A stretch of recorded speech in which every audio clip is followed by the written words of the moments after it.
All right, so we all know that feeling, right? You're digging through research, trying to find those nuggets of wisdom, those aha moments, and it can be, well, a lot. It really can. So that's precisely what we're doing today. We're taking this deep dive, really getting into the nitty-gritty of future time perspective. FTP for short.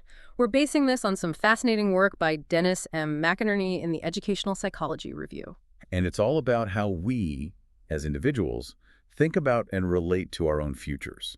But it goes deeper than just, planning. Right. It's about how this perspective on the future, this FTP, really shapes how we're motivated and even how we learn right now in the present moment. Okay, I'm already intrigued. So McInerney, in his research, he poses some pretty fundamental questions about this whole FTP thing. He does. And that's what we're going to tackle today. We're going to try to understand these questions and why they matter so much when we're trying to grasp how people learn. Yeah. He asks things like, when do we even start to think about a future? Like as a concept?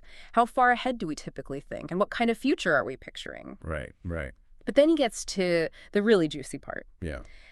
How does all of this, our view of the future, tie into our motivation, what gets us going, and our self-regulation, our ability to manage ourselves? And he doesn't stop there. Hmm. He also looks at potential connections between FTP and things like, well, our gender, our cultural background, even our socioeconomic status. And then how does this whole future perspective change, as we grow and learn throughout life? Right, like does it shift? Do we get better at it? Exactly. So we've got some big questions here. We do, but they're the key to unlocking a deeper understanding of why some people seem more driven, more engaged than others. Okay, so yeah. So get ready for some serious, mind-expanding insights. We're going to unpack these questions, and trust me, some of the findings are pretty surprising.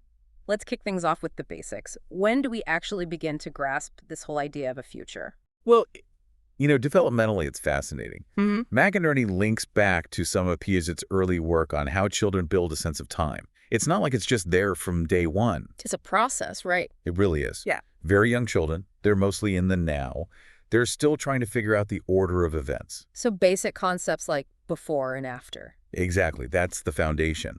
But McInerney suggests that by the time kids are hitting middle school and high school, ages when they start thinking more abstractly. Yeah. Most of them have a pretty decent sense of the future. They can imagine different possibilities and understand that what they do today can have consequences later on. That makes sense. It's around that age that you start to hear them talk about what they want to be or do when they grow up. Right, exactly. That's a good indicator. But here's a crucial point that McInerney emphasizes, and I think it's so important. This whole idea of focusing on the future, it might not be a universal thing. It might not be equally significant across all cultures. Interesting. Because a lot of the research that we rely on is very Western-centric. It is. And so in more traditional societies, particularly those where, say, subsistence, agriculture, or nomadic lifestyles are central, Yeah. the present moment, the immediate past, those might carry far more weight than some distant future. Daily life, the recurring patterns of nature, those become the dominant ways of experiencing time. We can't assume that everyone is fixated on planning for the future. That's a really valuable perspective. It definitely challenges our usual Western assumptions. Okay, so we're starting to see when this future orientation might emerge. Right. But then the question becomes, how far ahead do we typically look? Do we all have some kind of grand plan ticking away in our subconscious? Not necessarily, and definitely not at every stage of life. McInerney points out that younger individuals, they tend to have a shorter time horizon than, say, older adults, which intuitively makes sense. A child's world is often measured in days or weeks, focused on the immediate, the here and now. Like what's for dinner? Exactly. And as we mature, that lens expands, allowing us to see how choices today ripple out over the years ahead. So a teenager might be focused on the weekend, while someone older is thinking about retirement decades away. Exactly. And there are a bunch of factors that affect how far into the future we project our thoughts. One is the complexity of our society. In cultures that really value progress, long-term development, people are more likely to think further ahead. I see. Also, the opportunities we perceive. If there are clear paths to future success, individuals are more inclined to plan for those paths. So opportunity really fuels that forward thinking. What about the role of things like technology or spirituality? Where do they fit into this whole picture? Ah, that's interesting. Technology is a bit of a double-edged sword. The instant access, the instant gratification, that might actually pull us towards a more short-term focus. Makes sense. But on the other hand, technological advances also open up possibilities for a very different future, Yeah. and that can encourage longer-term thinking. So it's like this push and pull. It is. Whereas spirituality often involves considering a timeline that extends way beyond our earthly existence. So potentially a very long time perspective. Right, much bigger picture. And of course, you can't ignore the influence of our parents So of course not. and the broader historical, social context that we're all living in. All of that shapes how we view and plan for the future. For sure. Okay, now here's where things get really interesting. This leads us to the whole concept of delaying gratification. Right, that willingness to wait for something better down the line. Exactly. A longer future time perspective. It's often connected to being more willing to delay those immediate rewards for bigger payoffs in the future. If you could really see that future outcome and you value it, you're more likely to sacrifice in the present to get there. It's like that marshmallow test, right? Yeah, exactly, that classic study. And the research touches on gender differences as well. McInerney brings up this question of whether men and women differ in their FTP, but importantly, he suggests that any differences might come more from nurture than nature. Ah, interesting. It's about societal expectations, traditional roles for men and women, influencing how far ahead they're encouraged to think, especially in areas like career versus family. So it's not necessarily innate, it could be more about how we're socialized. Exactly. Okay, so we've talked about the length of our future outlook. Yeah. Well, what about the actual content, the nature of the future we're imagining? Like, what do young people today even picture for themselves? That's a really critical question, especially when we compare it to previous generations. McInerney points out that someone growing up, say in the mid-20th century, often had a more predictable path laid out. School, a relatively stable career, marriage, family, retirement. It was like a well-defined roadmap. It was. But today's kids, they're facing rapid change, tons of uncertainty. Traditional career paths, they're evolving quickly. The future feels much less fixed, less certain. Right. No more company man for life. Not so much. So the question becomes, how does all this uncertainty impact their future time perspective? Does it make them more focused, more proactive, or does it have the opposite effect? Right, because that uncertainty could be paralyzing. It could. McInerney suggests two potential reactions. One is this kind of heightened concern, even anxiety, leading to greater engagement. Young people see education, careful planning as essential for navigating this unpredictable future. So they double down. They do. They're motivated to gain skills, knowledge, anything to help them adapt to whatever's coming. Yeah. The other possibility is detachment. They might feel like, well, because the future is so uncertain, why bother making detailed plans? Why invest heavily in something that could change completely? It's like a wait-and-see approach. Yeah, it is. Makes sense. It's almost like a fight-or-flight response, but applied to how we think about time. Okay, let's get to the heart of it. How does this FTP actually fuel our motivation? All right, well, this is where the work of Simons, Lenz, DeWitt, and Van Sinkik comes in. They argue that thinking about the future, it's not just passive daydreaming.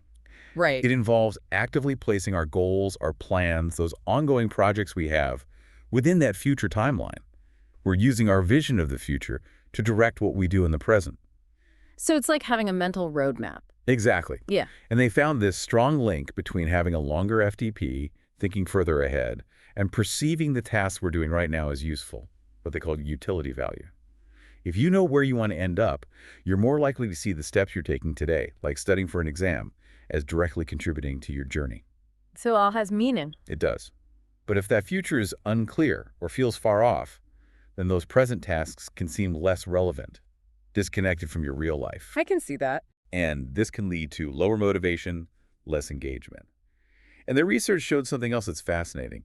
When tasks have high utility, meaning they feel useful, and they're fueled by internal motivation, meaning you're doing them because you genuinely want to, not for some external reward, Yeah. you see greater effort and deeper learning.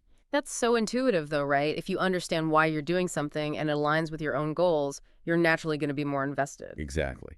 They also looked at the impact of framing future goals as intrinsic, meaning coming from your own desires, versus extrinsic, like trying to please others.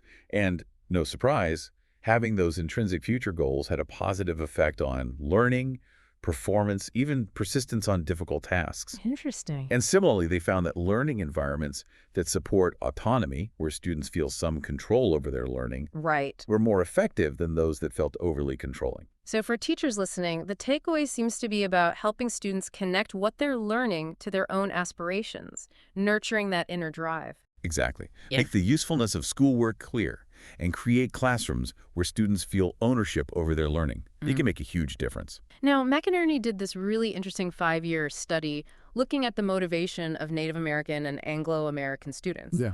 What did that reveal about FTP in a real-world setting? That study really brought these ideas to life. McInerney observed that students who weren't motivated, especially in middle school, often saw school as just irrelevant. They couldn't see how it connected to any future goals. Some even described middle school as a black hole. A black hole. Yeah, a period that felt pointless, disconnected from what came before or after. Powerful image. It is. It seemed like many of these students just didn't care about their education or what the future held.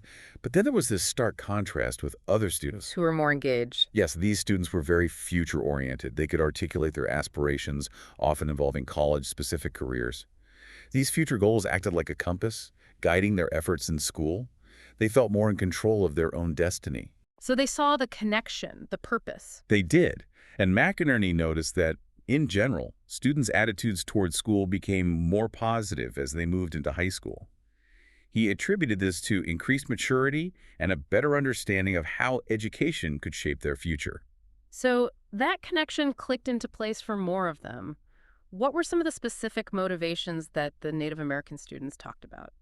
Some were really focused on avoiding negative outcomes, wanting to escape the hardships they'd seen in their communities, and a deep desire for a better life for themselves and their families. So it's not always about pursuing a specific positive goal. Sometimes the motivation is to move away from something negative. Absolutely. That's a really important point. It is. Okay, let's revisit gender. We've discussed the length of FTP, but what about the content of future expectations for males and females? Green and DeBacker, they dug into this. They looked at those gender differences in how students picture their futures and how those representations relate to their engagement and performance in school. Now, historically, research in this area often reflected traditional gender roles. With different opportunities for men and women. Exactly. But with the push for equal opportunities, Green and DeBacker focused on more recent findings. Okay. And one striking observation is that adolescent males and females are becoming more similar in their long-term life expectations, especially when you look beyond the years typically associated with raising a family. So some of those old stereotypes are breaking down. They are. However, their research also suggests that females might experience more anxiety about career milestones, maybe because of potential career breaks. And they tend to have a wider, more complex set of life goals compared to males. So they're juggling more possibilities. In a way, yes. And Green and DeBacker propose that having a diverse range of goals extending into the future is actually the most adaptive pattern for both genders in today's world. They point to the positive impacts of non-sexist education, equal opportunity programs. But societal and cultural influences, those still play a big role in shaping these differences in how far ahead and how broadly we envision our lives. So while progress is being made, the messages we receive about what's expected of us still have an impact. They do. Now let's shift to the link between FTP and self-regulation, that ability to delay gratification, to hold out for a better outcome. Benvenuti and Karabenek, they're the ones who really focused on this. The relationship between FTP, self-regulated behavior, and that ability to delay gratification. They argue that students decide to postpone a reward based on two things: how much they value the future reward, Right. and how confident they are that they can actually achieve it. So it's not just about wanting it, you have to believe you can get there. Exactly. They highlight the volitional aspect, the conscious choice to delay, and how that leads to using all sorts of mental and behavioral strategies to stay on track. Students with a longer FPP, they tend to incorporate their self-control efforts within that larger time frame. They have more defined goals, and they have what Benvenuti and Karabenek call greater instrumentality.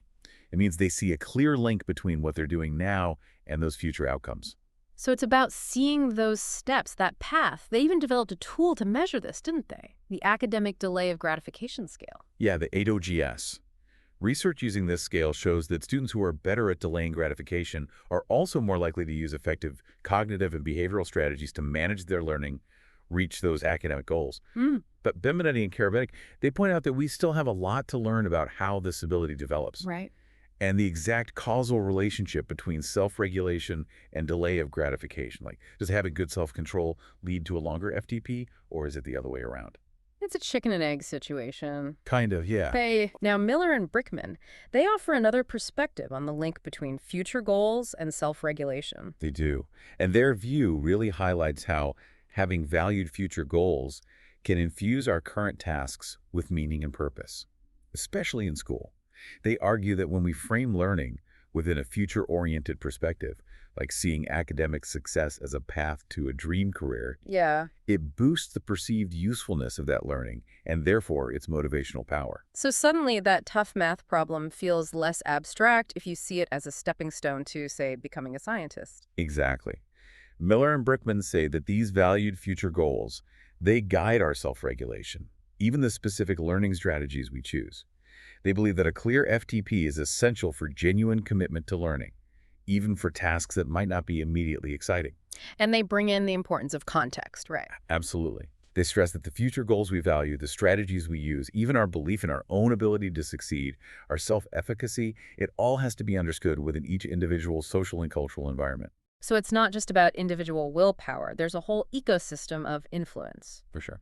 Now, McInerney mentioned that his own findings were largely consistent with Miller and Brickman's ideas, particularly the point about motivated students being able to articulate their future goals and how their current schooling fit in.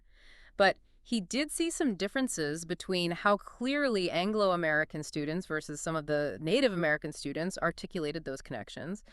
However, he found that many of those students did have underlying beliefs and values about the present and future that weren't immediately obvious, possibly due to cultural differences in communication styles. This emphasizes the importance of finding ways to help all students connect their learning to their aspirations, regardless of their background. I think that's so important. It is. And that brings us to the role of culture in shaping our future outlook. Fale, Andreasen, and Lenz, they really looked at this in the context of multicultural classrooms. They start by acknowledging that the basic idea of schooling as an investment in the future, that has a lot of common ground across cultures. It's about preparing kids for adulthood. Right.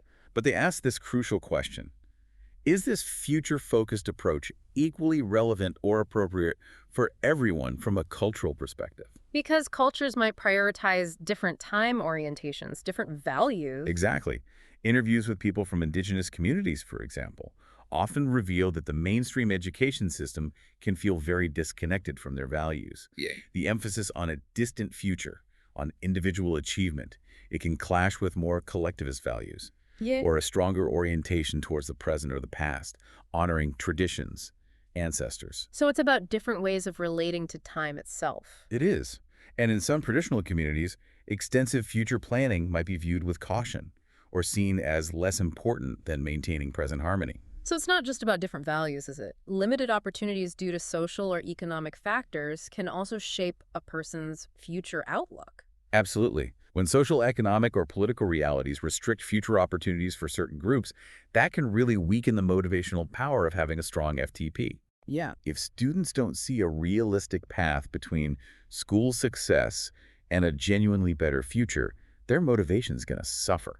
Makes sense. If you don't believe it's possible, why push for it? Exactly. Now, Fillet, Andreessen, and Lenz, they talk about the immigrant optimism hypothesis. What's that about? Ah, yes.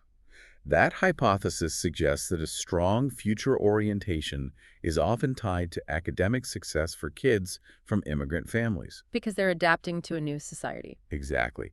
Embracing the value of education as a way to move up. But then they also point out this thing called the attitude achievement paradox. Okay, what's that? This is where a community might say that schooling is important, but they have this underlying belief that systemic barriers will prevent them from actually benefiting from it. So they value education, but they don't believe it will truly work for them. Right, and this can really hinder motivation and effort. So there's this really complex interplay, right? Cultural values, the opportunities people perceive, and the actual impact of schooling on their lives. It's multifaceted. And to unpack it all, Fale, Andreessen, and Lenz, they propose a framework with elements like incentive value, how much people value future goals, instrumentality, how useful they think their actions are for reaching those goals, Right. and whether those goals are driven by internal desires, internality, or external pressures, externality. Their research shows that when students have internally driven future goals and see school as a valuable tool, it's really effective for sparking intrinsic interest and those good learning strategies. So it's that combination of internal drive and seeing the connection between now and later. Yes. Now, one potential tension we haven't fully addressed is the relationship between focusing on future goals and, being intrinsically motivated in the present. Okay. Could those two ever be at odds? That's a great question. You might think that constantly focusing on some future reward would make the present task less enjoyable, like you're just grinding it out. Yeah. But McInerney, Marsh, and Young, they did this longitudinal study specifically looking at this. They looked at sense of purpose, which is tied to future aspirations, and how it related to things like effort and task, which reflect more of an intrinsic orientation. And what did they find? Their findings actually suggested that having a strong future orientation, that sense of purpose, was positively related to both effort and enjoyment of the learning process. So having your eye on the future doesn't necessarily undermine intrinsic motivation. It might even enhance it by giving those present tasks more meaning. So seeing the bigger picture, understanding how the pieces fit can actually make the process more engaging. Exactly. Okay, wow, we've covered a lot of ground today. Let's just circle back to those initial questions that McInerney raised about future time perspective. We've looked at when it emerges, how far ahead people think, what those futures look like, Right. the link between FTP and both motivation and self-regulation, and then how gender and culture influence our outlook. Yeah, and we've seen how understanding of the future develops over time, how the length of our perspective is shaped by various factors, and how the content of our future visions is influenced by the world around us. We've also highlighted how FTP drives our motivation by helping us see the value of what we're doing right now and how it's connected to our ability to manage ourselves, to delay gratification. And we've talked about the influence of both gender and culture on all of this. And as McInerney himself pointed out, despite all we've learned, there are still gaps in our understanding.